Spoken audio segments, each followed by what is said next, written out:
Welcome to Ultimate Skincare and Beauty Report. I'm Mary Winkenwerder. Going into the holiday season can be full of joy. However, for those in the beauty industry and for those who make others look absolutely gorgeous during the holiday season, it can be rather stressful. Today, meeting with us is the founder of MG Hair and Makeup, Megan Garmers. Megan, how are you? I'm doing well, thanks. Thanks for having me. Thank you for joining us. Megan's going to be sharing with us her tips for getting through the holiday season as stress-free as possible. So everybody in the beauty industry, you are definitely going to want to watch this because this is for you. So Megan, you know how crazy the holiday season can be as you've had time vested in your profession. So what have been some of your challenges getting through the holiday season in general? Generally, it's a mix of managing both your personal obligations as well as your, business obligations in terms of whether that's, you're working retail or if you have clients and you're getting a lot of clients ready for parties.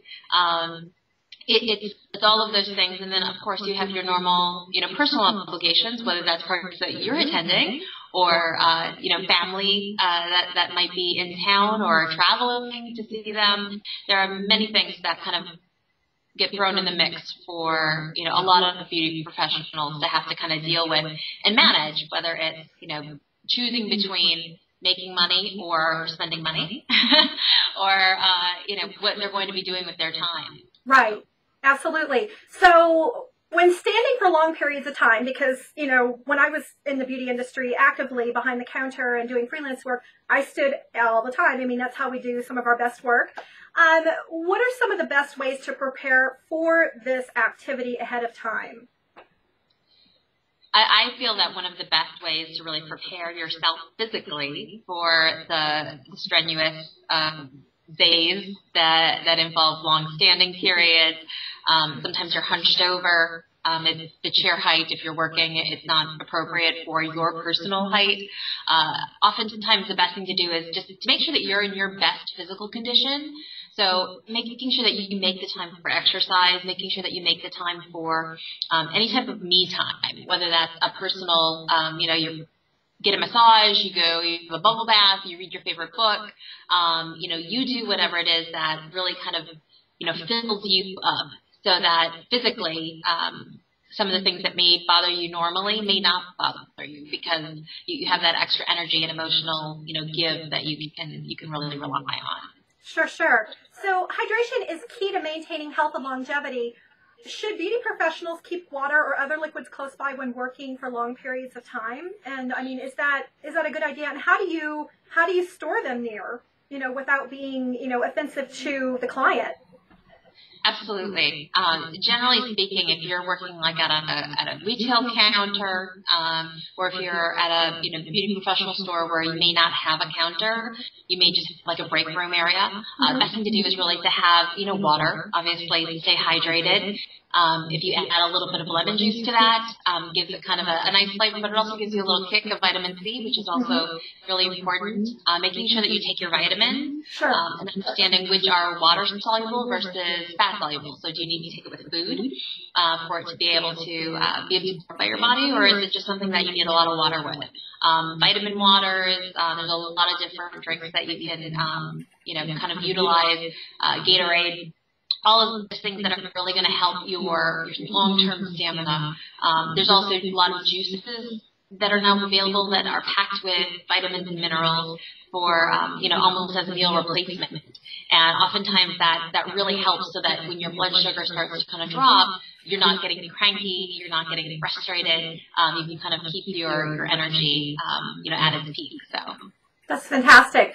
So after a long day servicing clients, what are some of the best ways to wind down? I mean, I know that when I got home, my feet were throbbing, my head was spinning, and sometimes my body just pulsated because there's such an intense amount of energy it takes to entertain the person that you're working with, because you always want to maintain, you want to maintain their attention and get the best out of them so that you can do your best work.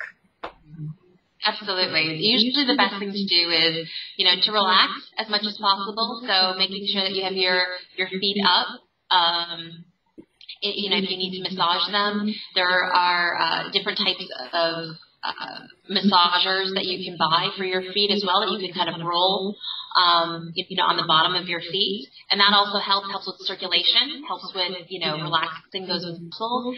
Sometimes when your muscles are overworked or overextended, they can get cramped, which is oftentimes the case. So really working on that, immediately after, whether that's sitting in a bath, a warm bath, with some Epsom salt, a bubble bath, massaging lotion into your feet, and also not neglecting your calves either, and making sure that, again, the circulation is really important. So even buying those compression stockings.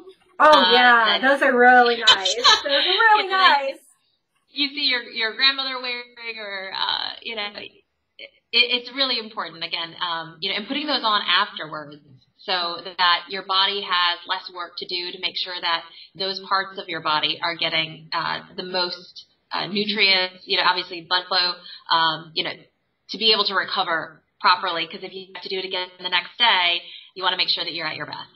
Absolutely. Well, something that I used to do, I ran across some really nice natural-based ingredient products when I was behind the counter that really did aid in, taking the edge and the burn off of my calves. Because if you're standing in heels that are even this high, kitten heels, or even a 4-inch stiletto, or even a stacked heel that's 4 inches or 4.5 inches, it takes its toll. And, it tones, yes, but there's a lot of, there's the pain that comes with the slow burn and that nice tone.